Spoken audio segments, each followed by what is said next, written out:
Doug, thanks for agreeing to meet me here on such short notice. My pleasure, Bob. Doug, as you know, I'm here because you believe something shocking and disturbing is going on in Washington right now. Something that'll catch the average American completely off guard and will be dangerous to their financial well-being. That's right, Bob. In short, I think that we're in line for one of the most drastic and draconian changes to the U.S. money system in history. It could be on a par with the creation of the Fed in 1913, or Roosevelt confiscating American citizens' gold in 1933, or Johnson taking silver out of the U.S. coinage in 1965, or Nixon devaluing the dollar and cutting it loose from gold in 1971. Doug, I've tracked your career closely since you wrote your best-selling book, Crisis Investing, back in 1979. I know you're not one of those gurus who make huge predictions just to get in the spotlight. When you make a prediction, more often than not, history has proven you right. For example, in your book, you warned corporations would go belly up on a massive scale, but that the government would bail out those which are most inefficient. Sure enough, the S&L crisis ensued with over 1,000 bankruptcies, followed by the Bush bailout in 1989. Well, a good economist, among other things, anticipates not only the immediate and direct consequences of government actions, but the indirect and delayed consequences as well. Unfortunately, most of the economic pundits you read about are actually just political apologists. Doug, you've issued at least one major prediction in each of the last 4 decades. Let's take a quick look. In 1989, 9 months before the fall of the Berlin Wall, you wrote, "The Soviets are likely to see their country break up into its many constituent parts over the next few decades." November 1999, 4 months before the NASDAQ lost over 60%, you said, "Almost every one of the internet stocks is a burning match." You said we'd see, quote, "a 95% plus meltdown among the survivors, with many disappearing totally." Amazon, one of the survivors you specifically mentioned, was overpriced at the time, fell 93% over the next 18 months. Uncanny. But it's not all gloom and doom. The same year, you made a strong call for gold. You wrote, "I think the price of gold is at the bottom, and over the next few years, it's not just going through the roof, but to the moon." Sure enough, gold was trading for $259 at the time, but it eventually rose to $1,900, offering those who followed your advice the chance to turn $10,000 into more than $72,000.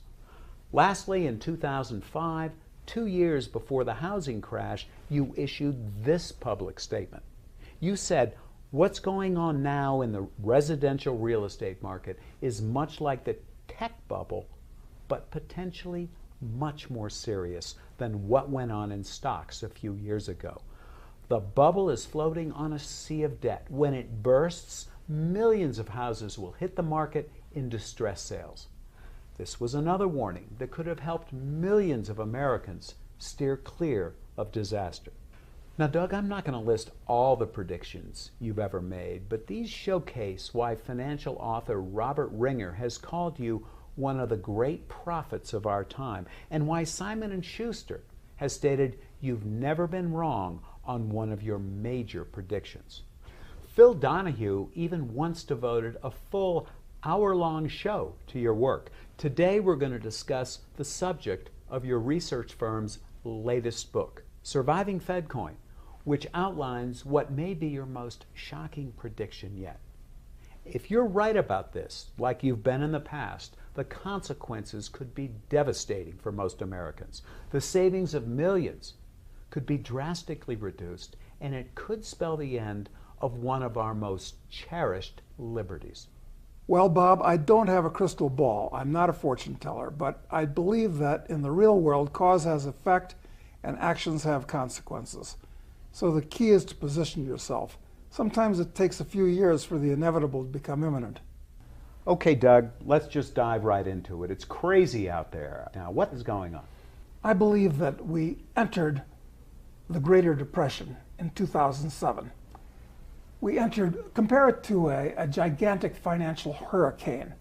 And what we experienced in 2007, 2008, 2009, 2010 was the leading edge of this gigantic financial hurricane.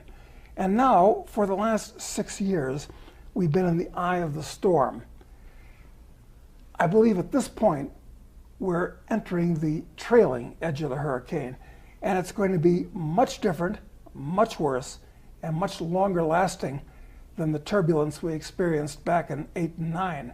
The eye of the storm was caused by governments around the world, not just the US government, but the Europeans, the Chinese, the Japanese, all of them, and minor governments as well, creating trillions and trillions of currency units that they cast upon this financial hurricane like oil on water. And it made things seem better than they were. It made people feel that they were richer than they were for this last 6 years in the eye of the storm. But it's going to be, I think, the biggest upset in economic history, much bigger and much worse than what we experienced during the last Great Depression from 1929 to 1945. Worse than the '29 depression? Yes. How bad can this get? The bond market is in a super bubble at this point, not just a bubble. The real estate market, which floats on a sea of debt at these very low interest rates, is in another bubble. The stock market, it's a speculation at this point. People forget that in between 1929 and 1932, the stock market collapsed 93%. When the banking crisis hit Cyprus 3 years ago, this is rather unbelievable, but it's true. The stock market in Cyprus collapsed almost 99%. So anything is possible in circumstances like this. In 2008, in September, it's acknowledged by members of the Federal Reserve that we came within hours of a total collapse of the financial system. AIG, Merrill Lynch, Goldman Sachs, commercial banks, they came within hours of a total collapse. Why? Well, one of the reasons why is, as Warren Buffett has pointed out, there are about, at this point, much more than there were back in 2007 and 8. There are about $1 quadrillion worth of derivatives. These are very complex contracts that one financial institution owes another, who sells it on to the next one, who sells it on to the next one. It's a gigantic daisy chain. And if just one of these institutions can't make a payment, the next guy can't make a payment, and the next guy. And when you go to redeem or cash your paycheck at Citibank or whoever, what are they going to give you? They're bankrupt because of people not being able to pay them. This is how it all comes down, and the banks actually close. This is what the fractional reserve system is about. The U.S. at this point is a ticking time bomb from a financial, from an economic, from a sociological, from a political point of view. It's a very dangerous situation. I'm not talking about 5 years or 10 years from now. I'm talking about going back into the trailing edge of the storm in a matter of months. So let's talk about this change in the U.S. money system. Doug, what do you believe is going to happen? Well, the monetary system itself is extremely unstable. And money is the lifeblood of an economy. And you poison the monetary system, it's like getting blood poisoning. It'll kill you eventually. We're seeing this now. The dollar has lost about 97% of its value since the creation of the Federal Reserve in 1913. That trend is not only going to continue, but at this point it's going to accelerate rapidly. One of the things that's helped a lot recently is the fact that it's the world's reserve currency. There are about 10 trillion US dollars outside of the US. This is a big problem because the major export of the United States for the last 30 years has been dollars.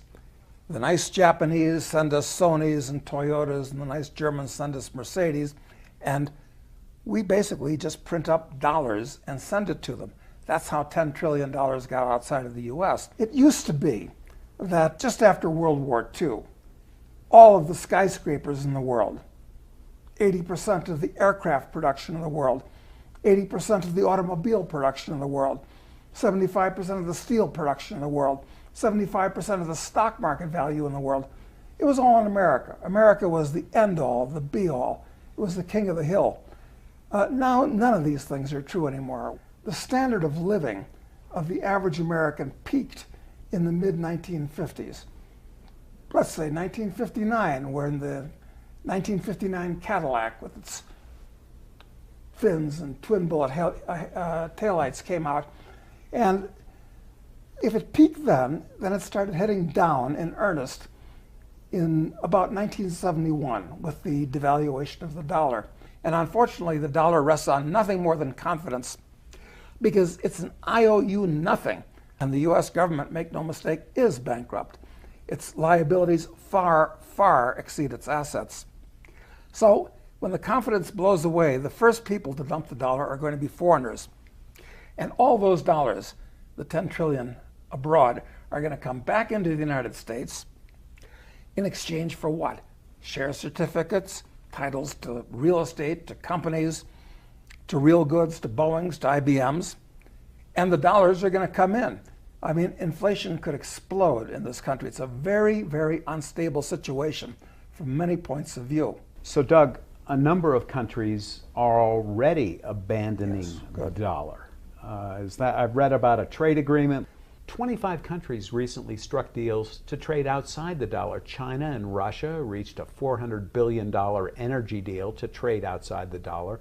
This is a trend that's in place right now, and you expect that to... It's a trend that's accelerating, actually, because at this point, when the Russians trade with the Chinese, which they do, what do they use? They use US dollars, but the US government is an enemy of both. They can see the illogic of trading with each other and having it clear through New York. At the same time, the Iranians trade with the Indians. A lot of big traders around the world that are using the dollar because it's kind of the world's currency. But that's going to end because none of them trust the dollar anymore. The dollar's got a half-life. It's an IOU nothing on the part of the US government, which the whole world increasingly sees is bankrupt. Social Security itself is bankrupt. 47% of the people in this country are net recipients of tax money from the government. Okay? Officially, 1/3 of all the US government's assets are student loans. Little known fact, about $1 trillion worth of them. Wow. I wonder how much of that particular asset is ever going to be paid back. Yeah. So it's going to reach its intrinsic value. And unfortunately, since the dollar is backed by nothing, and we're running massive deficits every year, even during these relatively good times since 2010, I'm afraid that the dollar is going to be destroyed. And this is a big problem for Americans that are saving in dollars. Because if you're a productive citizen, you produce more than you consume, you save. What do you save? You save dollars. And if the government destroys the dollar quickly, not just gradually as has been going on for decades, you're going to be out of luck. So you've got to do something about it. You've got to prepare for this eventuality. So from everything you've described, Doug, it sounds like our currency